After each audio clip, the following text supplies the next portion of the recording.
नमस्कार, मैं हाँ शमी डावरा तो तुसी देख रहे हो SDTV प्राइम। दोस्तों पिछले दिन ही असी SDTV प्राइम के उत्ते माइनिंग नूं लैके एक रिपोर्ट पेश की सी बलात्कार धरती माँ दे नाल, जिस दे विच असी दिखाया सी कि तरफमजारी भलाण एलगरां सैंसोवाल इस पिंडां दे विच ते सवां दे विच किन्नी जबरदस्त माइनिंग करके धरती माँ के सीने नूं छेद के उस दे नाल किवें बलात्कार किया जा रहा है। अज पेश है उस रिपोर्ट का अगला हिस्सा, बलात्कार धरती माँ के नाल।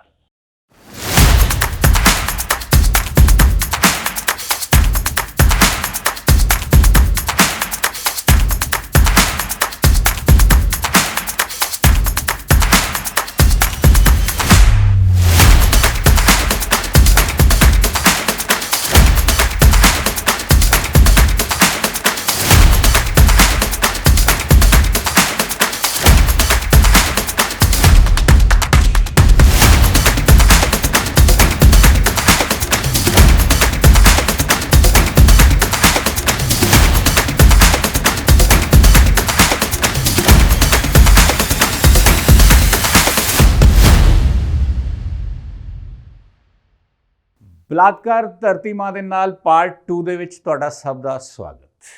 दोस्तों अज असीं तुहानूं इस पार्ट दे विच दिखावांगे कि किस तरह दरिया सतलुज दे विच माइनिंग की गई, किस तरह दरिया सतलुज दे इस माइनिंग के कारण बने हुए पुलों नूं नुकसान हो रहा है या नुकसान पहुंच चुका है। तो इस तरह दरिया सतलुज के कंढे के उत्ते बने हुए पिंड गरा विच किस तरह की माइनिंग आम खेतों के विच ही की जा रही है। लेकिन एपीसोड अगे वधाउण तो पहलां सब नूं बेनती है कि जिन्होंने हले तक साडे चैनल को सबसक्राइब नहीं किया वो सबसक्राइब करो। सबसक्राइब करने तो बाद बैल आइकन दबाओ तो इस वीडियो को वध तो वध शेयर करो ताकि ये सरकार के कन्नां तक ये वीडियो पुजे, ताकि साडे इलाके च हो रहे इस धरती माँ के बलात्कार नूं बंद किया जाए तो इसके दोषियों नूं सज़ा दवाई जा सके। अज की शुरुआत करदा मैं हर्षा बेला तो। हर्षा बेला जदों साडी SDTV की टीम उत्थे पुजी तो मंजर सतलुज दरिया का कुछ इस तरह का सी। सतलुज दरिया दे विच माइनिंग हो चुकी हुई है, क्योंकि कहा जाता है कि हर्षा बेला वो पिंड है जिथे सब तो पहला माइनिंग की शुरुआत हुई सी। लेकिन एक चीज़ जरा गौर नाल देखना जी मैं तुहानूं दिखाउण जा रहा, की तुहानूं लगदा है कि इस सतलुज दरिया के उत्ते कोई पुल है? कि तुहानूं इस वीडियो दे विच किते कोई पुल नज़र आ रहा है? लेकिन दोस्तों इस दे एक कंढे ते लगे हुए 2 स्टोन्स ये साबित करते हैं कि लगभग 10 साल पहला इत्थे बहुत वधिया पुल होया करता सी। पहला देखो आह कि सन 2005 दे विच राणा KP सिंह जो कि उस वक्त संसदी सकत्तर सन पंजाब सरकार दे विच, उन्होंने ये नींह पत्थर रखा सी जिसका पुल बनाने का काम शुरू करना सी। तो दूसरे पासे 1.5 साल बाद जो ये पुल बन के तैयार हो गया तो इत्थे एक उद्घाटनी पत्थर अज भी लग्या होया है जिस दे विच राणा KP सिंह का ही नाम है। तो अक्तूबर 2006 दे विच उन्होंने इत्थे पुल का उद्घाटन किया, लेकिन पुल कित्थे है? सिर्फ 15 साल होए ने इस पुल के उद्घाटन नूं, लेकिन वो पुल है कित्थे?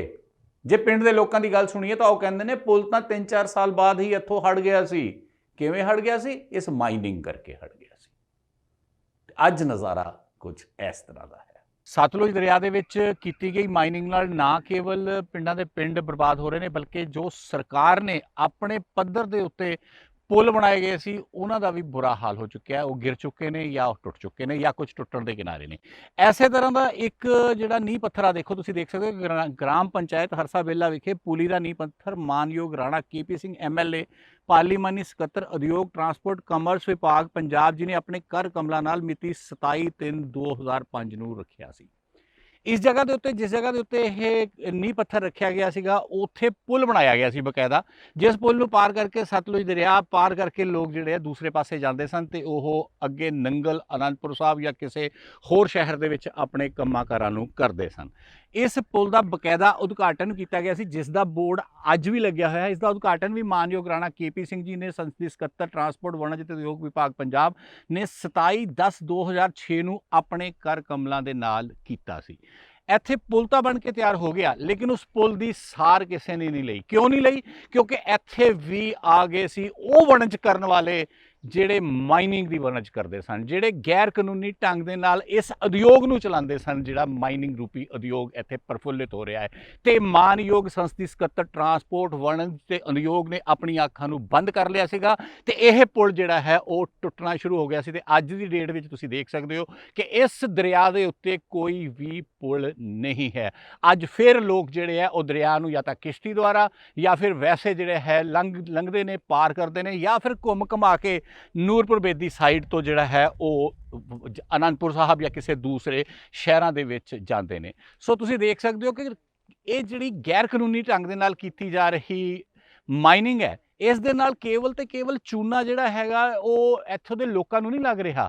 ਕੇਵਲ ਤੇ ਕੇਵਲ ਨੁਕਸਾਨ ਇੱਥੋਂ ਦੇ ਲੋਕਾਂ ਦਾ ਨਹੀਂ ਹੋ ਰਿਹਾ, ਬਲਕਿ ਨੁਕਸਾਨ ਹੋ ਰਿਹਾ ਹੈ ਸਰਕਾਰ ਦਾ, ਜਿੱਥੇ ਸਰਕਾਰ ਨੂੰ ਬਹੁਤ ਸਾਰੀ ਰਾਇਲਟੀ ਦੇ ਤੌਰ ਤੇ ਪੈਸਾ ਮਿਲਣ ਵਾਲਾ ਬਹੁਤ ਘੱਟ ਦਿੱਤਾ ਜਾ ਰਿਹਾ, ਕਿਉਂਕਿ ਇੱਥੇ ਬਹੁਤ ਜਿੰਨਾ ਹੁੰਦੀ ਹੈ ਵੀ ਇੰਨੀ ਮਾਈਨਿੰਗ ਕਰਨੀ, ਉਸ ਤੋਂ ਕਈ ਗੁਣਾ ਜ਼ਿਆਦਾ ਮਾਈਨਿੰਗ ਕੀਤੀ ਹੈ ਤੇ ਉਹ ਸਰਕਾਰ ਨੂੰ ਚੂਨਾ ਲੱਗ ਰਿਹਾ। ਉੱਥੇ ਆ ਚੂਨਾ ਵੀ ਲੱਗਿਆ ਕਿਉਂਕਿ ਸਰਕਾਰ ਦੇ ਇਸ ਤਰ੍ਹਾਂ ਦੇ ਪੁਲ ਗਿਰ ਚੁੱਕੇ ਨੇ ਜਿੱਥੋਂ ਲੋਕ ਲੰਘਦੇ ਸੀਗੇ, ਤੇ ਸਰਕਾਰ ਦਾ ਲੱਖਾਂ ਕਰੋੜਾਂ ਰੁਪਇਆ ਜੋ ਇਸ ਪੁਲਾਂ ਦੇ ਬਣਾਉਣ ਦੇ ਉੱਤੇ ਲੱਗਿਆ ਸੀਗਾ ਉਹ ਵੀ ਅੱਜ ਮਿੱਟੀ ਹੋ ਕੇ ਇਸ ਦਰਿਆ ਦੇ ਵਿੱਚ ਵਹਿ ਚੁੱਕਿਆ ਹੈ। ਤਾਂ ਸਰਕਾਰ ਨੂੰ ਕੇਵਲ ਤੇ ਕੇਵਲ ਇਹ ਨਹੀਂ ਦੇਖਣਾ ਚਾਹੀਦਾ ਕਿ ਅਸੀਂ ਇਹਨਾਂ ਦਾ ਲੋਕਾਂ ਦਾ ਭਲਾ ਕਰਨਾ ਹੈ ਕਿ ਨਹੀਂ ਕਰਨਾ, ਸਰਕਾਰ ਨੂੰ ਆਪਣਾ ਵੀ ਦੇਖਣਾ ਚਾਹੀਦਾ, ਕਿਉਂਕਿ ਇਹ ਜਿਹੜਾ ਪੈਸਾ ਲੱਗਿਆ ਹੈ ਸਰਕਾਰ ਨੇ ਕੋਈ ਆਪਣੇ ਘਰ ਤੋਂ ਨਹੀਂ ਦਿੱਤਾ, ਇਹ ਇਹਨਾਂ ਲੋਕਾਂ ਦਾ ਲੱਗਿਆ ਹੋਇਆ, ਲੋਕਾਂ ਦੇ ਟੈਕਸਾਂ ਦਾ ਲੱਗਿਆ ਹੋਇਆ ਤੇ ਇਹ ਟੈਕਸਾਂ ਦੇ ਪੈਸੇ ਨੂੰ ਵੀ ਬਚਾਉਣਾ ਸਰਕਾਰ ਦਾ ਪਹਿਲਾ ਧਰਮ ਹੁੰਦਾ ਹੈ।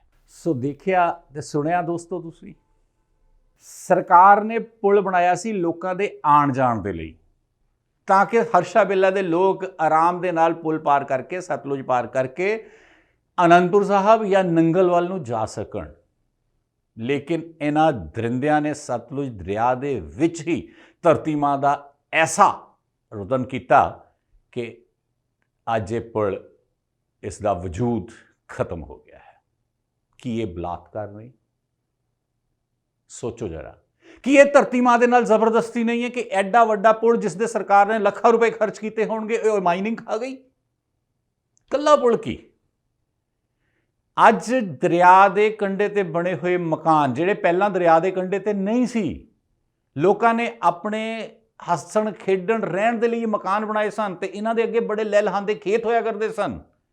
ਅੱਜ ਉਹ ਮਕਾਨ ਇਸ ਸਤਲੁਜ ਦਰਿਆ ਦੇ ਦਾਇਰੇ 'ਚ ਆ ਗਏ ਨੇ ਤੇ ਲੋਕ ਆਪਣੇ ਘਰ ਛੱਡ ਕੇ ਬਾਹਰ ਰਹਿਣ ਨੂੰ ਮਜਬੂਰ ਹੋ ਗਏ ਨੇ। ਹਰਸ਼ਾ ਬੇਲਾ ਦੀ ਇਹ ਕਹਾਣੀ ਹੈ, ਲੇਕਿਨ ਸਰਕਾਰ ਇਸ ਕਹਾਣੀ ਨੂੰ ਸੁਣੇ ਤਾਂ ਨਾ। ਸਰਕਾਰ ਤਾਂ ਆਪਣੀਆਂ ਅੱਖਾਂ ਦੇ ਉੱਤੇ ਪੱਟੀ ਬੰਨ੍ਹ ਕੇ ਬੈਠੀ ਹੈ। ਜਿੰਨੇ ਮਰਜ਼ੀ ਢੋਲ ਵਜਾ ਲਓ, ਸਰਕਾਰ ਦੇ ਕੰਨ ਦੇ ਵਿੱਚ ਜੂੰ ਨਹੀਂ ਰੇਂਗਦੀ, ਉਹਨੂੰ ਆਵਾਜ਼ ਨਹੀਂ ਸੁਣਦੀ ਕਿਸੇ ਦੀ।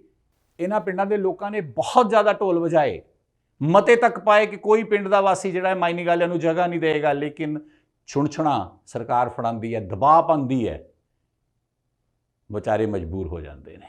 ਅੱਜ ਆਪਣੇ ਘਰ ਤੱਕ ਛੱਡਣ ਨੂੰ ਮਜਬੂਰ ਨੇ, ਪਿੰਡ ਖਾਲੀ ਹੋ ਰਿਹਾ ਹੈ, ਸਿਰਫ ਤੇ ਸਿਰਫ ਇਹਨਾਂ ਮਾਈਨਿੰਗ ਦੇ ਦਰਿੰਦਿਆਂ ਕਰਕੇ। ਦੂਸਰੀ ਕਹਾਣੀ ਵੀ ਇਸ ਤੋਂ ਹਟ ਕੇ ਨਹੀਂ ਹੈ ਦੋਸਤੋ। ਇਸੇ ਦਰਿਆ ਸਤਲੁਜ ਦੇ ਵਿੱਚ ਅੱਗੇ ਆ ਕੇ ਅਗਰ ਆਪਾਂ ਆਈਏ ਤਾਂ ਅਗੰਮਪੁਰ, ਗਰਾ, ਚੰਦਪੁਰ ਤੱਕ ਇਹ ਲਗਾਤਾਰ ਮਾਈਨਿੰਗ ਹੋ ਰਹੀ ਹੈ ਤੇ ਇੱਥੇ ਪੰਜਾਬ ਦੇ ਸਭ ਤੋਂ ਵੱਡੇ ਪੁਲ ਦਾ ਵਜੂਦ ਵੀ ਖਤਰੇ 'ਚ ਪੈ ਗਿਆ ਹੈ। ਤੁਹਾਨੂੰ ਦਿਖਾਉਂਦੇ ਹਾਂ ਪੰਜਾਬ ਦਾ ਸਭ ਤੋਂ ਵੱਡਾ ਪੁਲ ਜਿਹੜਾ ਦਰਿਆ ਸਤਲੁਜ ਦੇ ਉੱਤੇ ਬਣਿਆ ਹੈ, ਜਿਹੜਾ ਅਨੰਦਪੁਰ ਸਾਹਿਬ ਨੂੰ ਗੜ੍ਹ ਸ਼ੰਕਰ ਨਾਲ ਜੋੜਦਾ ਹੈ, ਜਿਸ ਦੇ ਉੱਤੋਂ ਪੂਰਾ ਦੁਆਬਾ ਤੇ ਮਾਝਾ ਟੱਪ ਕੇ ਤਖਤ ਸ਼੍ਰੀ ਕੇਸਗੜ੍ਹ ਸਾਹਿਬ, ਸ਼੍ਰੀ ਅਨੰਦਪੁਰ ਸਾਹਿਬ ਆਉਂਦਾ ਹੈ, ਮਾਤਾ ਨੈਣਾ ਦੇਵੀ ਦੇ ਦਰਬਾਰ ਜਾਂਦਾ ਹੈ। ਉਸ ਪੁਲ ਦਾ ਵਜੂਦ ਅੱਜ ਖਤਰੇ ਦੇ ਵਿੱਚ ਹੈ। ਆਓ ਤੁਹਾਨੂੰ ਦਿਖਾਉਂਦੇ ਹਾਂ ਅੱਜ ਉਸ ਪੁਲ ਦੀ ਹਾਲਤ ਕੀ ਹੈ। ਅਨੰਦਪੁਰ ਸਾਹਿਬ ਤੋਂ ਗੜ੍ਹ ਸ਼ੰਕਰ ਨਾਲ ਜੋੜਦਾ ਇਹ ਉਹ ਪੁਲ ਹੈ ਸਤਲੁਜ ਦਰਿਆ ਦੇ ਉੱਤੇ, ਜਿਸ ਨੂੰ ਪਾਇਆ ਗਿਆ ਹੈ ਤੇ ਕਿਹਾ ਇਹ ਜਾ ਰਿਹਾ ਕਿ ਇਹ ਪੁਲ ਪੰਜਾਬ ਦਾ ਸਭ ਤੋਂ ਵੱਡਾ ਪੁਲ ਹੈ।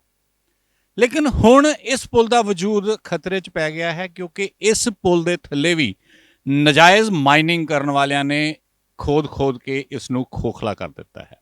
ਤੁਸੀਂ ਦੇਖ ਸਕਦੇ ਹੋ ਕਿ ਦਰਿਆ ਦੇ ਵਿੱਚ ਇਹ ਬੈੱਡ ਜਿਹੜਾ ਪਹਿਲਾਂ ਸੀ ਪਾਣੀ ਦਾ, ਉਹ ਬੈੱਡ ਤਕਰੀਬਨ 10-15 ਫੁੱਟ ਨੀਚੇ ਖੋਦ ਦਿੱਤਾ ਗਿਆ ਹੈ ਤੇ ਇਹ ਪਿੱਲਰ ਜਿਹੜੇ ਇਹ ਪੁਲ ਦੇ ਥੱਲੇ ਬਣਾਏ ਗਏ ਨੇ ਪੁਲ ਨੂੰ ਰੱਖਣ ਦੇ ਲਈ, ਇਹਨਾਂ ਦਾ ਵਜੂਦ ਇਸ ਵਕਤ ਖਤਰੇ ਦੇ ਵਿੱਚ ਹੈ। ਇਹ ਪਿੱਲਰ ਕਿਸੇ ਵਕਤ ਵੀ ਟੇਢੇ ਹੋ ਕੇ ਗਿਰ ਸਕਦੇ ਨੇ ਤੇ ਉਹ ਹੁਣ ਸਮਾਂ ਜ਼ਿਆਦਾ ਦੂਰ ਨਹੀਂ ਰਹਿ ਗਿਆ ਜਦੋਂ ਇਹ ਪੁਲ ਦਾ ਅਸਤਵ ਹੀ ਖਤਮ ਹੋ ਜਾਏਗਾ, ਇਸ ਦਾ ਵਜੂਦ ਹੀ ਖਤਮ ਹੋ ਜਾਏਗਾ। ਇਸੇ ਪੁਲ ਤੋਂ ਥੋੜੀ ਦੂਰ ਹੀ ਦੂਸਰੇ ਪਾਸੇ ਤੁਸੀਂ ਦੇਖ ਸਕਦੇ ਹੋ ਕਿ ਉਸ ਪਾਸੇ ਵੀ ਦਰਿਆ ਸਤਲੁਜ ਦੇ ਵਿੱਚ ਮਾਈਨਿੰਗ ਕਰਦੇ ਹੋਏ ਇਹ ਦਰਿੰਦੇ ਇਸ ਨੂੰ ਖੋਦਦੇ ਹੋਏ ਕਾਫੀ ਅੱਗੇ ਤੱਕ ਪੁਲ ਦੇ ਨਜ਼ਦੀਕ ਤੱਕ ਪਹੁੰਚ ਚੁੱਕੇ ਨੇ ਤੇ ਪੁਲ ਦੇ ਦੋਨੋਂ ਪਾਸੇ ਇਸ ਵਕਤ ਕ੍ਰੈਸ਼ਰਾਂ ਦੀ ਭਰਮਾਰ ਹੈ। ਮਤਲਬ ਜ਼ਿਆਦਾ ਦੂਰ ਇਹਨਾਂ ਨੂੰ ਇਹ ਜਿੰਨੇ ਵੀ ਪੱਥਰ ਰੇਤਾ ਹੈ ਉਹ ਲਿਜਾਣ ਦੀ ਜ਼ਰੂਰਤ ਵੀ ਨਹੀਂ ਪੈਂਦੀ, ਇੱਥੋਂ ਪਟਾਈ ਕਰਕੇ ਉਹ ਆਪਣੇ ਕ੍ਰੈਸ਼ਰਾਂ ਤੱਕ ਸਿੱਟ ਦਿੰਦੇ ਨੇ। ਤੁਸੀਂ ਦੇਖ ਸਕਦੇ ਹੋ ਕਿ ਇਸ ਵਕਤ ਇਸ ਪੁਲ ਦਾ ਹਾਲ ਤੇ ਇਸ ਦਰਿਆ ਦਾ ਹਾਲ ਇਹਨਾਂ ਜ਼ਾਲਮਾਂ ਨੇ ਕੀ ਕੀਤਾ ਇਸ ਧਰਤੀ ਦੇ ਉੱਤੇ। ਇਹ ਆਖਿਰ ਬਲਾਤਕਾਰ ਨਹੀਂ ਹੈ ਤਾਂ ਹੋਰ ਕੀ ਹੈ? ਇਹ ਧਰਤੀ ਦੇ ਨਾਲ ਹੋ ਰਹੀ ਜ਼ਬਰਦਸਤੀ ਨਹੀਂ ਹੈ ਤਾਂ ਹੋਰ ਕੀ ਹੈ? ਕਿ ਪ੍ਰਸ਼ਾਸਨ ਸੁੱਤਾ ਪਿਆ ਹੈ? ਕਿ ਪ੍ਰਸ਼ਾਸਨ ਨੂੰ ਇਹ ਸਾਰਾ ਕੁਝ ਦਿਖਾਈ ਨਹੀਂ ਦਿੰਦਾ?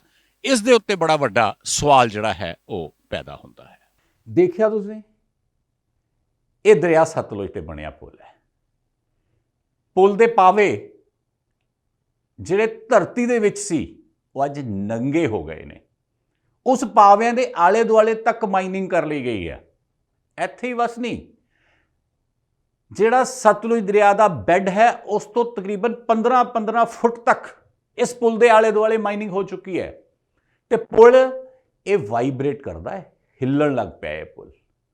ਤੇ ਉਹ ਦਿਨ ਦੂਰ ਨਹੀਂ ਦੋਸਤੋ ਜਦੋਂ ਇਸ ਪੁਲ ਦਾ ਨਾਮੋ ਨਿਸ਼ਾਨ ਮਿਟ ਜਾਏਗਾ।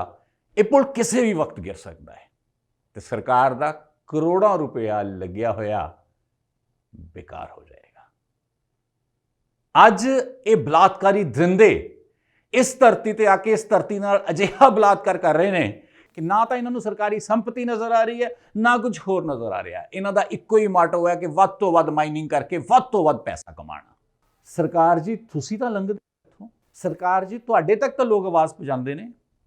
ਸਰਕਾਰ ਜੀ ਮੇਰੇ ਵਰਗੇ ਪੱਤਰਕਾਰ ਕਈ ਵਾਰ ਇਹਨਾਂ ਗੱਲਾਂ ਨੂੰ ਤੁਹਾਡੇ ਕੰਨਾਂ ਵਿੱਚ ਪਾ ਚੁੱਕੇ ਨੇ, ਫਿਰ ਤੁਸੀਂ ਜਾਗਦੇ ਕਿਉਂ ਨਹੀਂ?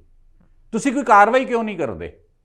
ਕਿਉਂ ਇਹਨਾਂ ਲੋਕਾਂ ਨੂੰ ਇਜਾਜ਼ਤ ਦਿੰਦੇ ਹੋ ਕਿ ਇਹ ਇਹੋ ਜਿਹੇ ਪੁਲਾਂ ਤੱਕ ਆ ਕੇ ਵੀ ਮਾਈਨਿੰਗ ਕਰੇ, ਇੱਥੇ ਆ ਕੇ ਵੀ ਇਹ ਧਰਤੀ ਦਾ ਬਲਾਤਕਾਰ ਕਰਨ ਤਾਂ ਕਿ ਜਿਹੜੇ ਇਹ ਪੁਲ ਹੈ ਇਹਨਾਂ ਦਾ ਵਜੂਦ ਹੀ ਖਤਮ ਹੋ ਜਾਏ? ਸੋਚਣਾ ਤਾਂ ਪਏਗਾ ਨਾ ਸਰਕਾਰ ਜੀ। ਇਸ ਦਾ ਵਜੂਦ ਕੇਵਲ ਤੇ ਕੇਵਲ ਇਸ ਦੇ ਆਲੇ ਦੁਆਲੇ ਮਾਈਨਿੰਗ ਕਰਕੇ ਖਤਮ ਨਹੀਂ ਹੋਏਗਾ। ਜ਼ਿਆਦਾ ਸਮਾਂ ਨਹੀਂ ਹੈ, ਧਰਤੀ ਗਰਕ ਹੋ ਜਾਏਗੀ ਕਿਉਂਕਿ ਇਸੇ ਦਰਿਆ ਤੋਂ, ਇਸੇ ਪੁਲ ਤੋਂ ਲਗਭਗ 1 ਕਿਲੋਮੀਟਰ ਬਾਹਰ ਆ ਕੇ ਇੱਕ ਪਿੰਡ ਹੈ ਗਰਾ। ਜਦੋਂ ਅਨੰਦਪੁਰ ਸਾਹਿਬ ਤੋਂ ਗੜ੍ਹਸ਼ੰਕਰ ਵੱਲ ਚੱਲੀਏ ਤਾਂ ਇਸ ਪੁਲ ਤੋਂ ਤਕਰੀਬਨ 1 ਕਿਲੋਮੀਟਰ ਪਹਿਲਾਂ ਪਿੰਡ ਆ ਜਾਂਦਾ ਹੈ ਗਰਾ। ਗਰੇ ਦੇ ਵਿੱਚ ਇੱਕ ਭੁੱਲਰ ਫਾਰਮ ਦੇ ਨਾਂ ਨਾਲ ਬਹੁਤ ਮਸ਼ਹੂਰ ਜਗ੍ਹਾ ਹੈ। ਕਿਹਾ ਜਾਂਦਾ ਕਿ ਭੁੱਲਰ ਫਾਰਮ ਕਿਸੇ ਪੁਲਿਸ ਅਫੀਸਰ ਦੇ ਨਾਂ ਦੇ ਉੱਤੇ ਸੀ। ਉਸਨੇ ਇਹ ਜਗ੍ਹਾ ਖਰੀਦੀ ਸੀ ਜਿਸ ਦੇ ਨਾਮ ਦੇ ਪਿੱਛੇ ਭੁੱਲਰ ਲੱਗਦਾ ਸੀ। ਉਸਨੇ ਇਸ ਜਗ੍ਹਾ ਦੇ ਵਿੱਚ ਆ ਕੇ ਫਾਰਮ ਹਾਊਸ ਬਣਾਇਆ, ਕਿੰਨੂਆਂ ਦਾ ਬਾਗ ਲਗਾਇਆ। ਲੇਕਿਨ ਕੁਝ ਸਮਾਂ ਬਾਅਦ ਸ਼ਾਇਦ ਉਹਨਾਂ ਨੇ ਇਹ ਜਗ੍ਹਾ ਕਿਸੇ ਮਾਈਨਿੰਗ ਕਰਨ ਵਾਲੇ ਨੂੰ ਠੇਕੇ ਤੇ ਦੇ ਦਿੱਤੀ ਜਾਂ ਸੇਲ ਕਰ ਦਿੱਤੀ ਮਹਿੰਗੇ ਭਾਅ ਤੇ। ਤੇ ਅੱਜ ਉਹ ਫਾਰਮ ਹਾਊਸ ਮਾਈਨਿੰਗ ਦਾ ਹੱਬ ਬਣ ਚੁੱਕਿਆ ਹੈ। ਉਸ ਜਗ੍ਹਾ ਦੇ ਉੱਤੇ 100 ਫੁੱਟ ਡੂੰਘੇ ਟੋਏ ਪੈ ਚੁੱਕੇ ਨੇ ਤੇ ਉੱਥੋਂ ਕੱਢਿਆ ਹੋਇਆ ਮਾਲ, ਰਾ ਮਟੀਰੀਅਲ ਦੇ ਢੇਰਾਂ ਦੇ ਢੇਰ ਉੱਥੇ ਲੱਗੇ ਨੇ ਤੇ ਉੱਥੇ ਕ੍ਰੈਸ਼ਰ ਧੜਾ ਧੜ ਚੱਲ ਰਹੇ ਨੇ। ਤੁਸੀਂ ਵੀ ਦੇਖੋ ਇਸ ਵੀਡੀਓ 'ਚ, ਜੇ ਯਕੀਨ ਨਹੀਂ ਆਉਂਦਾ ਕਿ ਕਿਸ ਤਰ੍ਹਾਂ ਇਹ ਸਾਰੀ ਮਾਈਨਿੰਗ ਉਸ ਜਗ੍ਹਾ ਤੇ ਹੋ ਰਹੀ ਹੈ।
ਇਹ ਦੋਸਤੋ ਭੁੱਲਰ ਫਾਰਮ ਦਾ ਦ੍ਰਿਸ਼ ਤੁਸੀਂ ਦੇਖ ਰਹੇ ਹੋਵੋਗੇ ਕਿ ਲਗਭਗ 100 ਫੁੱਟ ਡੂੰਘੇ ਖੱਡੇ ਇਸ ਦੇ ਵਿੱਚ ਪੱਟ ਦਿੱਤੇ ਗਏ ਨੇ।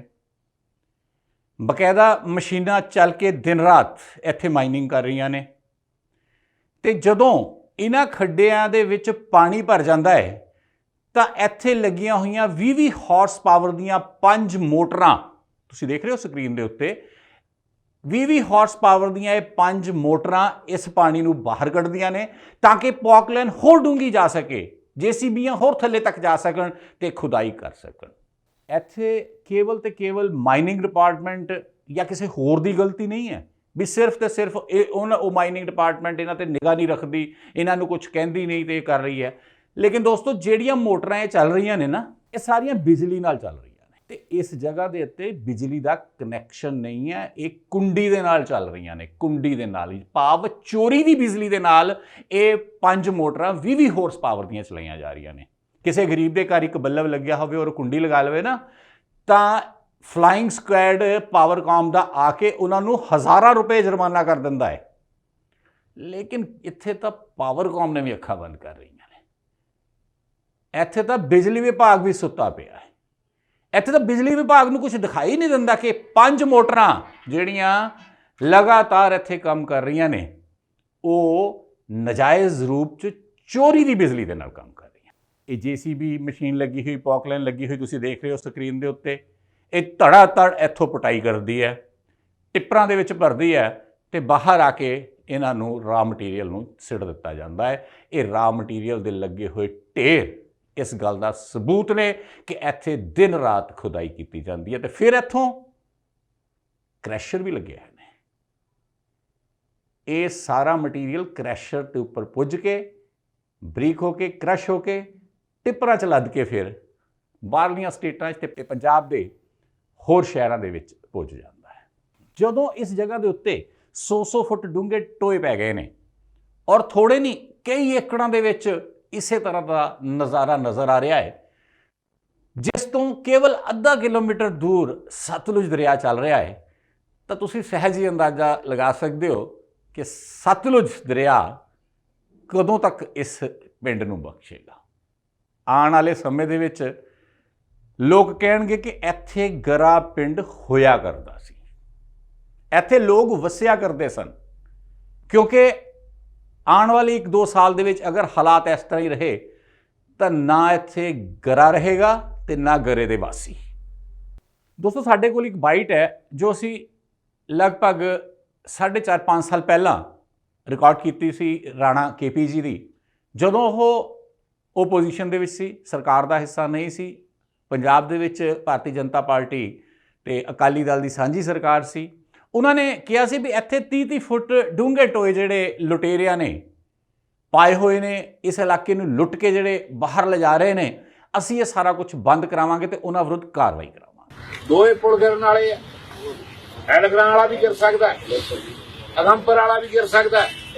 30-30 ਫੁੱਟ ਡੂੰਘੀ ਮਾਈਨਿੰਗ ਕਰਕੇ ਅੱਜ ਉੱਥੇ ਜਿਹੜਾ ਲੋਕਾਂ ਦਾ ਜੀਣਾ ਮੁਸ਼ਕਲ ਕਰਤਾ।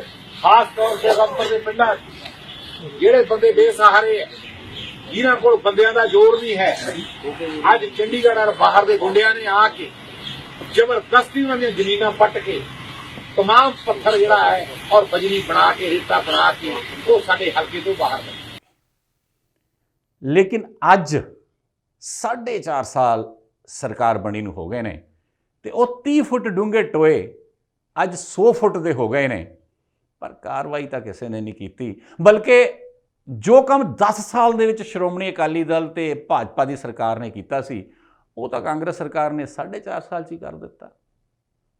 इन्हां बलात्कारियों नूं सज़ा की देनी, वो तो बलात्कारी बन के धरती माँ दे नाल बलात्कार करन लग पे ने। धरती माँ नाल बलात्कार हो रहा है, लोग रो रहे ने, इलाका रो रहा है, लेकिन सुनदा कौन है? सुनाई किते नहीं हुंदी।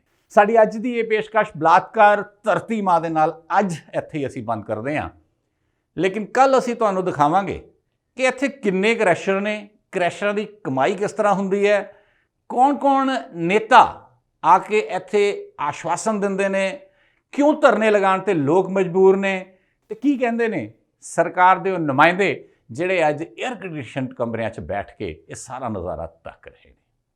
ਇਹ ਦਿਖਾਵਾਂਗੇ ਤੁਹਾਨੂੰ ਅਗਲੇ ਐਪੀਸੋਡ ਦੇ ਵਿੱਚ। ਫਿਲਹਾਲ ਆਪਣੇ ਦੋਸਤ ਤੇ ਹੋਸਟ ਸ਼ਮੀ ਡਾਬਰਾ ਨੂੰ ਦਿਓ ਇਜਾਜ਼ਤ। ਬਹੁਤ ਬਹੁਤ ਧੰਨਵਾਦ।